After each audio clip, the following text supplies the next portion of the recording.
My sister secretly used my rent money to buy herself a new iPhone. When I asked her what happened, she giggled, "You needed a wake-up call anyway. I moved out overnight, and now she's crying to everyone that I'm heartless." "I really don't see the big deal," Danica said, flipping her sleek new iPhone over in her hands, the screen still lit up with notifications from her group chat. I stared at her. "You used my rent money. I gave you $900. For the landlord." She looked up at me, smiled lazily, and shrugged. "You're acting like I burned your house down. Honestly, maybe this is what you needed. A wake-up call or something." That was the moment. The exact second I felt something snap inside me, like a wire that had been stretched too tightly for too long. I didn't yell. I didn't cry. I didn't even say goodbye. I just turned around, walked back to the guest room I had been staying in for the last 6 weeks, and started packing my things. I guess this all started after my divorce. I'm 32, and I recently ended a 7-year marriage that had slowly disintegrated into a cold, transactional cohabitation. My ex, Bryant, and I met in our early 20s. He was charismatic, full of promises, and had grand ideas about startups and being his own boss. I bought into it all. Quit my full-time editing job to support him, took up part-time gigs to keep us afloat while he built something big. What he built was debt and resentment. We divorced a year ago. I walked away with nothing. No savings, no apartment, and with my parents being more emotionally invested in my sister's influencer career than my emotional collapse, I found myself bouncing between spare rooms of friends for a while. That's when Danica, my younger sister by 5 years, offered me a room in her 2-bedroom condo in Lincoln Park, Chicago. She called it helping out, but charged me $900 a month for the room, still cheaper than most rent in the area, so I accepted. It was temporary, I told myself. A few months to save up, get my bearings, and start over. Danica worked in marketing for a trendy food and beverage company and ran a modestly successful lifestyle Instagram account. She had her own condo, wore outfits that cost more than my entire wardrobe, and documented her acai bowls and workout routines like she was a Kardashian in the making. We were never close growing up. I was the quiet bookworm, she was the cheerleader, the party planner, the one whose school plays were always attended by every family member while mine were just too far to drive to this time. But she extended an olive branch, and I, naively, believed this was her way of reconnecting. Maybe mending whatever distance had always lingered between us. The first few weeks were tolerable. I worked part-time at a local library and did freelance editing gigs on the side. I kept to myself, did my own grocery shopping, cooked my meals, and gave Danica space. She, in turn, brought home different groups of friends almost every weekend, took over the living room with fashion hauls, and had a habit of leaving half-finished smoothies in the sink. I didn't complain. She'd always been messy, spontaneous, a little selfish. But I figured as long as she respected our arrangement, I could let the small things slide. The first rent payment I gave her, $900, paid through Zelle, was on the 1st of the month. She sent a thumbs-up emoji in response. I assumed she forwarded it to her landlord or however her mortgage worked. I didn't ask questions. It wasn't until 3 weeks later, when I got an alert from my bank about an overdraft fee, that I even looked into it. That $900? Gone. But not to rent. There was no transaction listed to any property management company or anything resembling a mortgage payment. Just my payment to her, and then a large transaction from her account to Apple. I approached her later that evening. I didn't storm in. I didn't accuse her. I asked. She laughed. Like, actually laughed. Then, with a completely straight face, she told me she used my rent money to buy herself the new iPhone because hers was acting slow, and she figured I needed to be shaken out of my little bubble anyway. "You're always so careful," she said. "Living like some sad little librarian. You needed something to piss you off. You've been playing the victim ever since your divorce." That's when I knew, I wasn't just a tenant or a sister. I was her punching bag. A placeholder. Someone she could feel superior to. So I left. I packed quietly. I didn't want to give her the satisfaction of an argument. I fit everything I owned, mostly clothes, books, and my laptop, into 3 suitcases. I texted a friend from Evanston who'd offered her couch before, and she said yes. By 4:30 a.m., I was in a lift, the Chicago skyline behind me, and I felt free. Not in the triumphant, movie montage kind of way. But in the quiet, gut-wrenching, this was a long time coming kind of way. The messages started pouring in that afternoon. Where did you go? Okay, seriously, are you being dramatic again? Mom says you're overreacting. And then the one that made me mute her number, you seriously left because of a phone? You're effing heartless. Apparently, she told my parents a completely different version of the story, that I stormed out in the middle of the night without explanation, accused her of theft over a misunderstanding, and bailed on family. Mom called me in tears, saying Danica had been sobbing and was afraid for our relationship. Dad was more measured, but still passive-aggressively asked if I might have overreacted. She's your sister. She's young. She made a bad call. Haven't we all? No one asked if I had a place to stay. If I could afford my next rent. If I had food. They asked why I hurt Danica's feelings. I didn't respond. I didn't trust myself to say anything that wouldn't permanently fracture what was already a fragile relationship with my parents. About a week after I moved into my friend Layla's place in Evanston, I started to breathe again. Not relax, because nothing about couch surfing with a few bags of belongings is relaxing, but breathe. Layla was the kind of friend you forget how grateful you are for until your life implodes. She had her own problems, a recent breakup, a demanding job at a nonprofit, but still offered me her couch, her spare key, and most importantly, her silence when I needed it. Meanwhile, Danica went full PR mode. The family group chat, one I rarely engaged in even before this, started blowing up. My Aunt Rhea was the first to reach out directly. Hey sweetie, I heard there was a misunderstanding between you and Danica? I hope you two are working it out. You're sisters, after all. Family is everything. I didn't reply. What could I say that wouldn't sound like I was airing dirty laundry? But then something odd happened. Cousin Michaela, who I hadn't seen in nearly 2 years, DM'd me on Instagram. Hey, not trying to stir drama but... Did Danica ever pay you back for that rent? She did something similar to me. Borrowed $300 for an emergency dental procedure and then posted about some $400 shoes the next day. That cracked something open in me. I responded, and we started talking. Turns out, I wasn't the only one. Another cousin, Liam, apparently lent her $500 last year when her credit card was frozen during a Vegas trip. Never saw a dime of it back. An old family friend said she once gave Danica money to replace a supposedly broken laptop, only to see her post a haul of designer accessories the next week. But no one talked about it. Because she was Danica. She was the one who always seemed like she had it together. And because when she was confronted, she'd cry, spiral, call herself a horrible person until people backed off and started comforting her. That was her game. It made me sick to my stomach, realizing I had fallen for it too. I had rationalized her selfishness for so long, thinking maybe it was immaturity, or stress, or her way of expressing insecurity. But it wasn't. It was an entitlement dressed up in sparkly clothes and Instagram filters.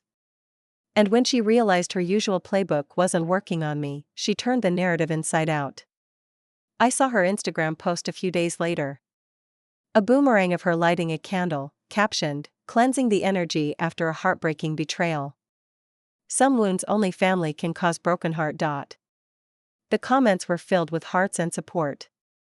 Stay strong queen, you don't deserve that, and family doesn't always mean loyalty. She never mentioned my name, but everyone knew. At least, everyone who followed her. It was surreal, like watching someone stage a play about your own life, except they cast themselves as the hero and you as the villain. I didn't engage. I didn't post a counter-story. I didn't even respond to the cousin who tagged me in a comment saying, "Is this about your sister?" Instead, I worked.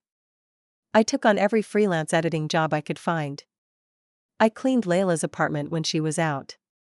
I cooked for both of us even when she told me not to worry about it. I was saved. I called local listings and, after what felt like an endless parade of overpriced studios and sketchy Craigslist ads, I finally found a one-bedroom in Rogers Park. It was tiny, drafty, and had an odd smell I couldn't quite place, but the rent was reasonable and the landlord didn't require a cosigner. That was enough. I signed the lease with trembling hands. For the first time in over a year, I had something that was mine again. And yet, even in that small victory, Danica lingered like a shadow. She reached out again. "Hey. I heard from Mom you moved out again. So I guess you're just going to pretend like nothing happened?" I stared at the message for a while before putting my phone down. 5 minutes later, it buzzed again. "I still don't get why you're so mad. I would have paid you back. You didn't even give me a chance." It wasn't about the money. It was never just about the money. It was about how easily she had dismissed my trust. How quick she was to frame my boundaries as cruelty. How familiar that pattern felt, not just from her, but from my parents too. Their silence in the face of her actions spoke volumes. I didn't reply. I muted her again. Then one night, about 2 months after I moved into my new place, I got a call from my mother. I let it go to voicemail, like I usually did. But this time, she left a message. Her voice was tight, tired. "Hey. I just wanted to say I'm sorry if we made you feel like your feelings didn't matter. I talked to Danica. Some things came to light. I wish I'd listened sooner. Call me when you're ready. Or don't. Just wanted you to know I'm thinking of you." I didn't know what to do with that. It wasn't an apology. Not really. It was a breadcrumb. A small crack in the wall they'd all built around Danica for so long. But it was the first one. I sat on my futon that night, because I still didn't own a couch, and thought about how much time I'd spent trying to be small for the sake of keeping peace. How often I'd made myself uncomfortable so someone else could feel better. That version of me might have replied to her message, eager to fix things. I didn't call my mother back. Not right away. I listened to that voicemail more times than I care to admit. Each time, I picked up something new, something tentative in her tone, like she wasn't quite ready to take responsibility but knew she had to say something. And maybe that was the best she could do. Maybe that was her version of growth. But I wasn't going to reward breadcrumbs anymore. I focused on building a life. The apartment was old, the walls thin enough that I could hear my upstairs neighbor's dog pacing around every morning before sunrise, but it was my space. I furnished it slowly, first a mattress, then a small table, a lamp from the thrift store down the street. I found a second-hand couch on Facebook Marketplace. It smelled faintly like lavender and wood smoke, and for some reason, that made me love it more. My days became a quiet rhythm. Mornings editing manuscripts, afternoons shelving books at the library. Evenings walking along the lake, my earbuds playing instrumental jazz because lyrics felt too heavy. I was still tired all the time, still catching myself flinching when my phone buzzed, but the knots in my stomach were loosening, one by one. Danica didn't stop trying to reel me back in. Sometimes she sent me cryptic messages, "We really used to laugh so much," or "I miss when you didn't hate me." Sometimes they were performative apologies that fell apart on the second read. "Sorry I hurt you, but you really need to stop shutting people out." There was never any acknowledgement of what she actually did. One day she Venmo'd me $300 with a note, a peace offering. "Hope it helps yellow heart. I sent it back. I wasn't angry anymore, not in the way she assumed I would be. I wasn't looking for revenge or a confrontation. I just didn't want her anywhere near my peace. What frustrated me more was how easily the rest of the family continued to orbit her drama. She still dominated every group photo, every story shared at dinner tables. I didn't go to Thanksgiving. I couldn't stomach sitting across from her, pretending things were fine while she regaled the room with some story about her influencer campaign or her latest wellness journey. But I heard about it. Aunt Rhea called me the next day to say she missed me and added, almost like a side note, Danica was a little off this year. Quieter.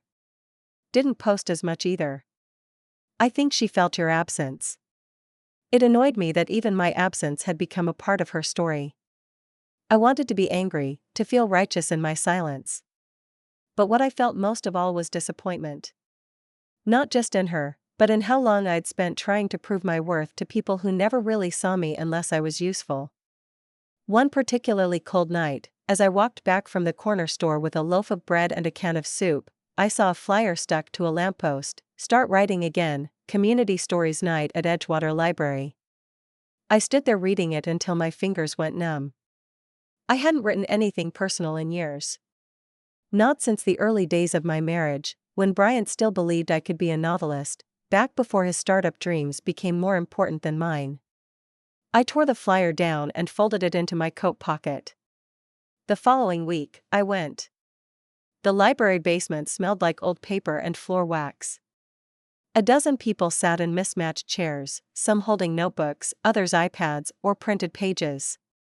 A retired teacher read a short story about her late husband's obsession with hot sauce. A teenager read a poem about hating her name. A man in his 40s shared a letter he wrote to the dog he had to put down last spring. When it was my turn, my hands shook. I didn't read the full story. Just the beginning. About betrayal. About trust. About what it means to live in someone's shadow and then walk away. No names. No dramatics. Just a voice, mine. When I finished, there was silence. Then quiet, polite applause. And something in my chest eased for the first time in months. Afterward, a woman named Fern, a retired social worker with a cane and a collection of owl pins, touched my arm and said, "It's not heartless to leave when you've been hurt. It's survival. Don't let anyone rewrite that for you." Her words stayed with me. So did the silence that followed. Danica didn't message for weeks after I rejected her payment. Maybe she was embarrassed. Maybe she thought ignoring me would shift the power back to her. Or maybe she was waiting for me to feel guilty again. I didn't. What started to settle in instead was clarity. I'd spent most of my adult life defining myself in relation to other people, Bryant's wife, Danica's sister, my parents' difficult daughter. But now, it was just me. Messy, rebuilding, sometimes lonely, but me. Layla and I kept in touch. She visited my apartment once, bringing plants she insisted I needed to breathe better energy into the place. We sat on my new couch, sipping wine from mismatched mugs, and she looked around with a soft smile. "You're really doing it," she said. "I guess I am." I hadn't realized how much I needed to hear someone say that. Not "you're overreacting," not "she's family," not "try to see her side." Just that simple recognition that I was doing the hard thing. And doing it alone. Then, in early spring, a message came from my dad. Not a group text. Just him. "Danica's going through something. Says she needs to talk. Would you be open to seeing her, just once? No pressure. I just think she might be ready to apologize for real this time." I didn't reply. Instead, I sat in my kitchen, watching the snow melt slowly off the ledge outside the window, and wondered whether I'd ever be ready to hear her out. I wasn't sure. Still not sure. But I was okay with that. I didn't respond to my dad's message. Not because I wanted to punish him or Danica, but because I had finally come to understand that just because someone wants access to you doesn't mean they've earned it. I wasn't interested in some half-baked, guilt-motivated apology carefully timed to rehabilitate Danica's image within the family. I needed more than words. So I kept living. Spring gave way to summer. My freelance work picked up.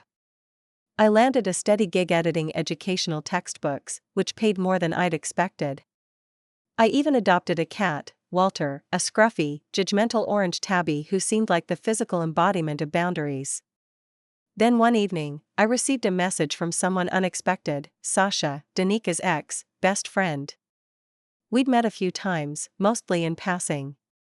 She was always polite but quiet, often overshadowed by Danika's loud charisma and Instagram-perfect lifestyle. The message read, "Hey, I hope this isn't weird. I just wanted to let you know something. I cut ties with Danika a few weeks ago. I didn't say anything before, but I saw what she did to you." She bragged about it. She thought it was hilarious, like she'd taught you a lesson. That moment made me realize how cruel she can be when she thinks no one's watching. I'm sorry I didn't say something sooner. That message stuck with me. It was validating. Painful, yes. But it confirmed what I had sensed all along. Danika saw what she did to me as entertainment. A flex. And worse, she thought she got away with it. That's when the idea came to me. I didn't want to hurt her. I wanted her to face herself. And nothing forces a person like Danika to look inward more than losing the one thing she craves most, her curated image. I began documenting everything. Screenshots. Bank transfers. The timeline of our agreement. Her texts to me after the fact. Her Venmo peace offering. I compiled them, not to shame her, but to tell the truth. And not to the family. They weren't the audience anymore. I submitted a carefully written, factual post to a subreddit I frequented, r/assistance scams, where people warn others about manipulative or exploitative behavior under the guise of help. I removed names. I anonymized our identities. But the details? All accurate. Within 2 days, the post blew up. Thousands of upvotes. Hundreds of comments. And, apparently, someone in Danika's influencer circle saw it and recognized the story. Because not long after, her social media presence started changing. Gone were the boomerangs and rise and grind selfies. In their place? Carefully worded posts about stepping back from content creation and focusing on healing. But the real consequence came when one of her sponsorship partners, a boutique wellness brand I recognized from her stories, publicly severed ties with her on Instagram. Their post was subtle, but firm: "We take integrity seriously, and we are parting ways with," influencer name redacted, due to recent concerns shared by the community. "We support authenticity and accountability." Danika didn't mention the fallout to the family. But my Aunt Rhea did. She's been quiet lately. Lost a few brand deals. Says someone outed her personal business online. Do you know anything about that? I simply replied, nope. Because here's the thing, I didn't name her. I didn't smear her. I didn't fabricate a single word. I told the truth. And her carefully constructed world cracked all on its own. I didn't relish in her loss. I didn't need to. The satisfying part wasn't seeing her stumble, it was knowing I had finally reclaimed the one thing she tried to take from me, my voice. Later that summer, I received one last message from Danika. "I know you think you've won. But this wasn't fair. You didn't have to make me look like a monster." I stared at it for a long time. Then I typed, "You did that all by yourself." I blocked her after that. I don't think she'll ever really understand what she did. Not in the way I hoped she would. But that's no longer my burden to carry. She can wrestle with her choices in her own time. As for me, I'm no longer that woman who begged to be heard, who stayed quiet to keep the peace, who accepted blame just to avoid conflict. I pay my own rent now, in my own name, in a space I chose for myself. I write. I read.